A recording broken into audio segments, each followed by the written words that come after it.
Oke, kita lanjutkan pembahasan kita di pembagian dividen berikutnya, yaitu dividen utang atau biasa disebut dengan scrip dividen.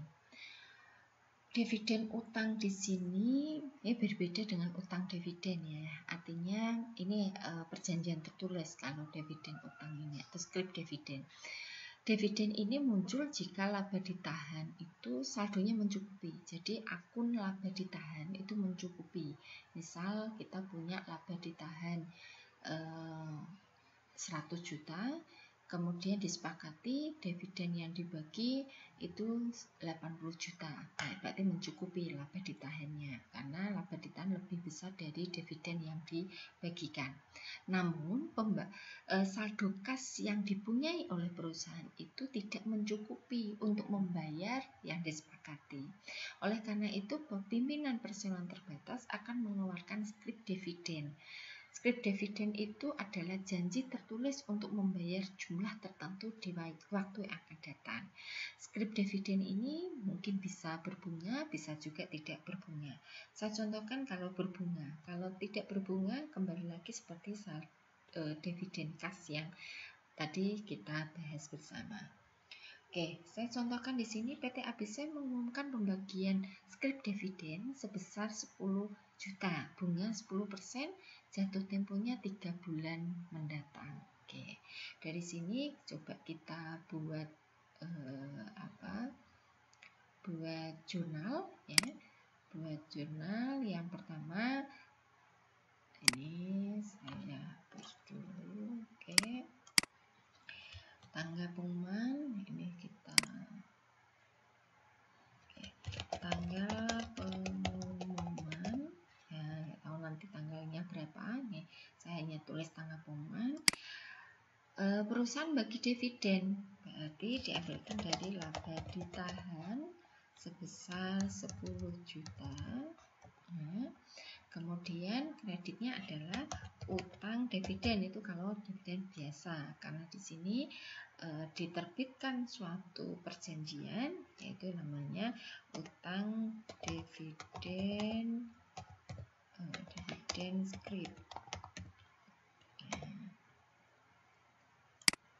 sebesar 10 juta. Oke. Kemudian pada tanggal pembayaran, tanggal pencatatan tidak ada jurnal, tanggal pembayaran di sini sepakati 3 bulan mendatang karena diterbitkan dividen scrip. Kita coba karena ini berbunga, kita hitung bunganya dulu. Nah, bunganya ada berapa? Ngitung bunga di situ adalah prosentasenya bunga dikali periode utangnya. Biasanya bunganya kalau per tahun, periode utang jangan lupa nanti dibagi 12. Tapi kalau bunganya per bulan berarti tidak perlu dibagi 12, langsung kali bulan tersebut kali nilai nominal. Oke, berarti bunganya 10% dikali periode bunganya 3 bulan, karena bunganya 10% per tahun dibagi 12 kali nilai nominal. Nilai nominalnya adalah 10 juta. Oke, 10% dikali 3 kali 10 juta. Dibagi, tidak boleh langsung dibagi, ini kasih tanda kurung, dibagi 12. Oke, ketemu 250. Oke, berarti jurnalnya bagaimana?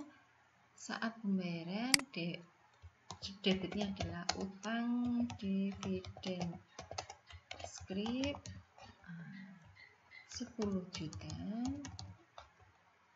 Kemudian ada biaya bunga karena kita membayar bunga sebesar 250.000 seperti yang kita hitung bersama tadi. Kreditnya adalah kas, dibayar secara tunai. Sebesar berapa? Kita hitung 10.250.000. Nah, ini untuk dividen scrip ya. Jawaban ini sudah ada di slide berikutnya. Oke.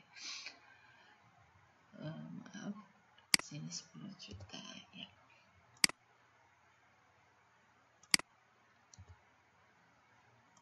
Oke. Kita lanjutkan ya, kita lanjutkan di jenis dividen berikutnya, yaitu dividen likuidasi. Dividen likuidasi ini muncul apabila perusahaan mengeluarkan dividen dan saldo labanya tidak mencukupi dari jumlah dividen saham tersebut.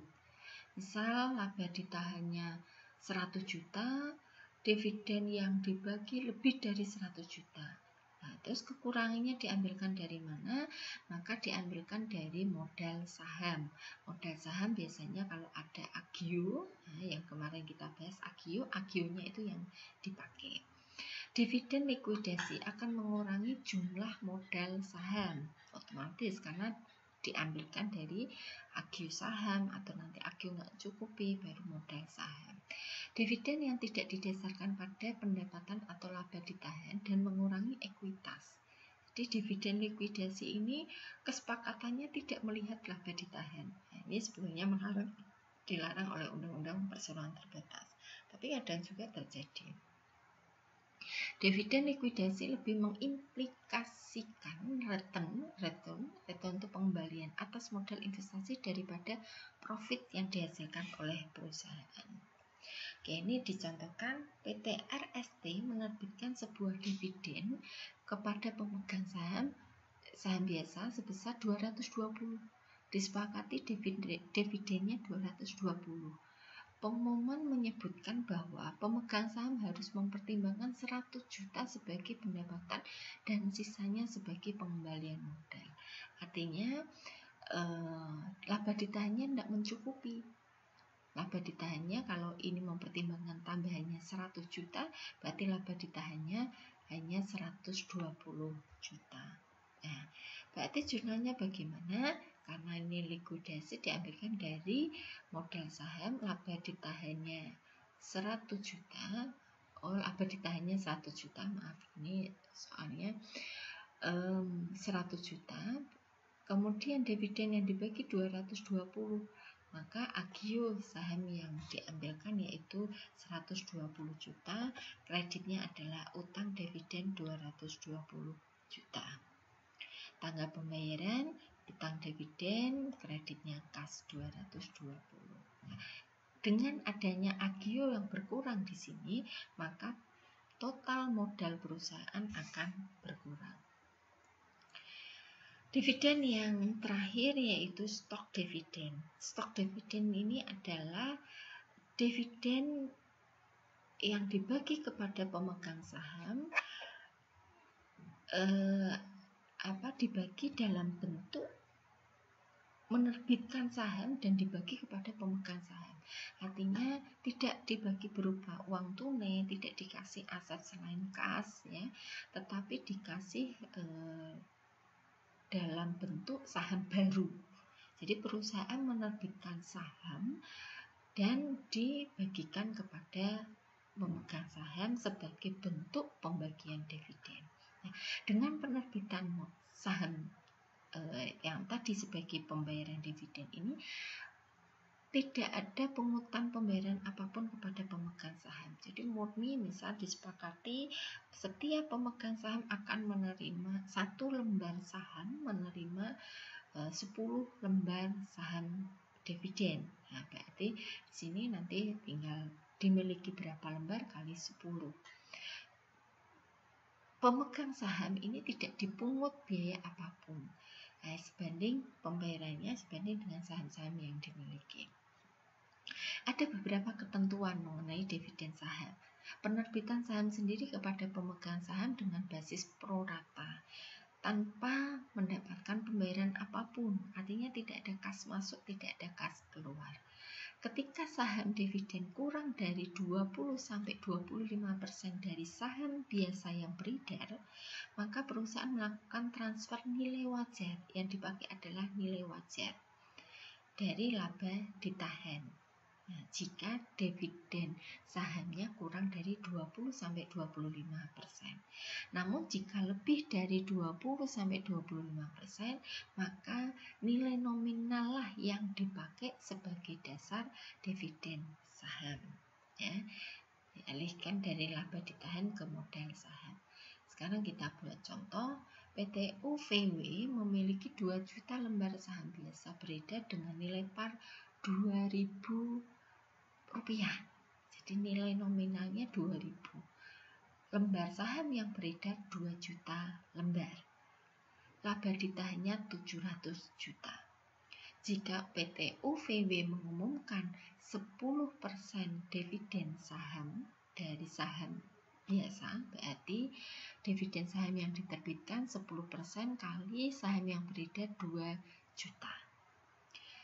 Perusahaan 10% kali 2 juta ketemu, berarti perusahaan menerbitkan dividen saham 200.000 lembar saham tambahan kepada pemegang saham sebagai pembayaran dividen.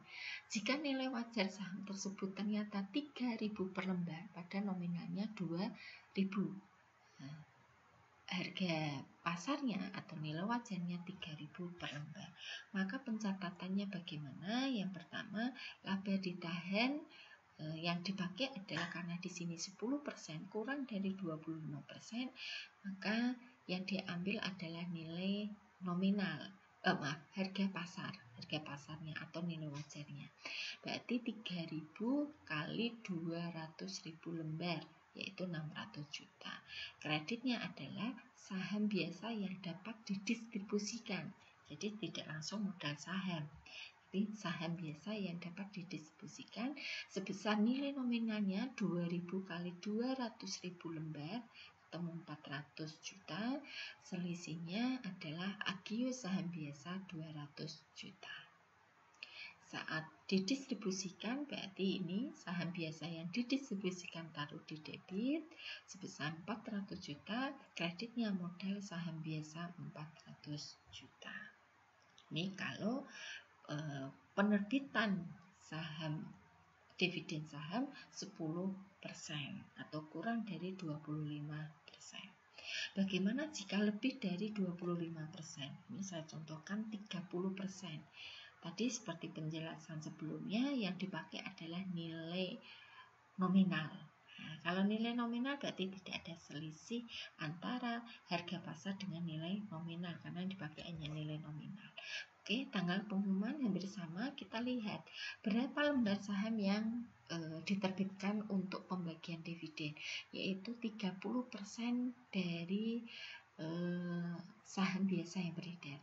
30% kali 2 juta, ya, yaitu 600.000 lembar saham tambahan. Nilai wajarnya 3.000.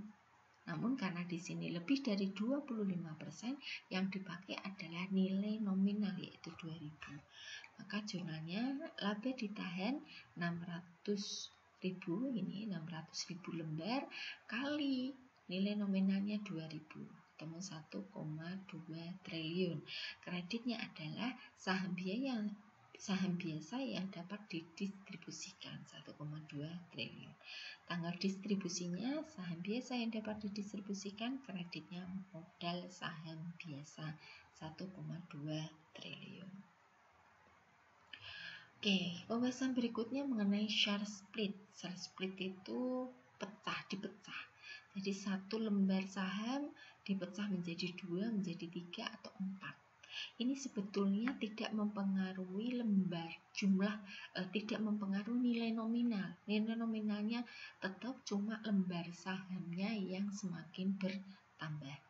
Jadi ini tidak mengurangi nilai pasar, tidak ada pencatatan di share split, tidak ada jurnal, karena nilai nominalnya tetap, ya, maka tidak dilakukan jurnal, cuma lembar sahamnya yang semakin banyak.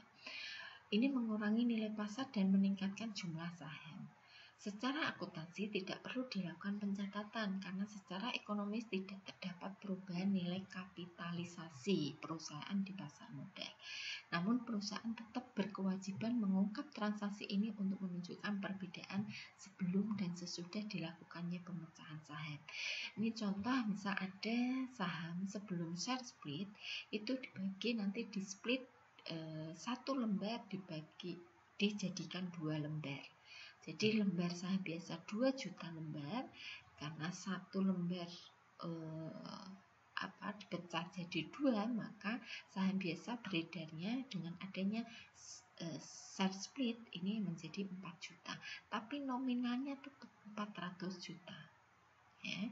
Kemudian dengan nilai par 200, mempengaruhi nilai parnya, nilai nominal yang semula 200 dengan dipecah itu menjadi 100 rupiah.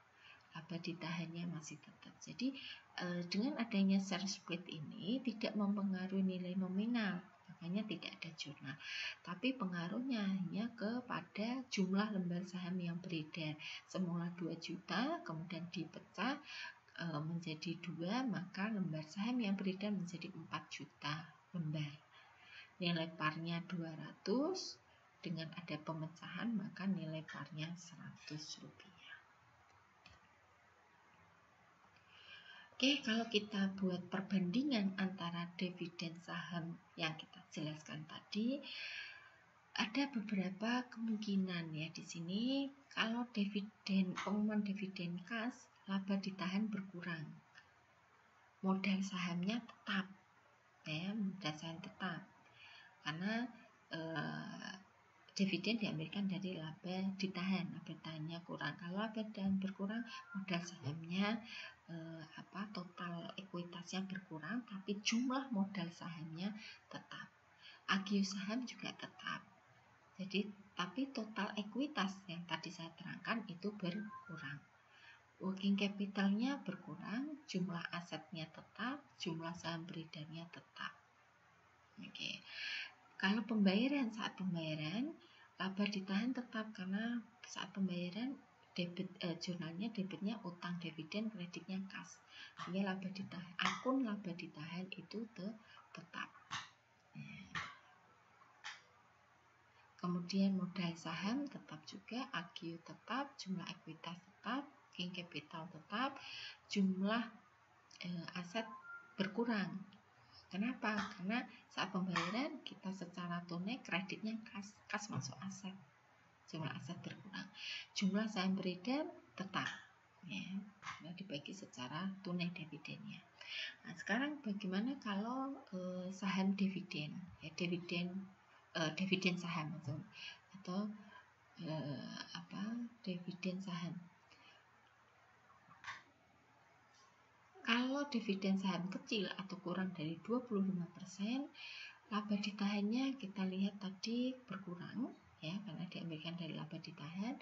Modal sahamnya bertambah, ya, modal saham bertambah. Agio bertambah, muncul agio. Nah, jadi bedanya hanya di agio saja.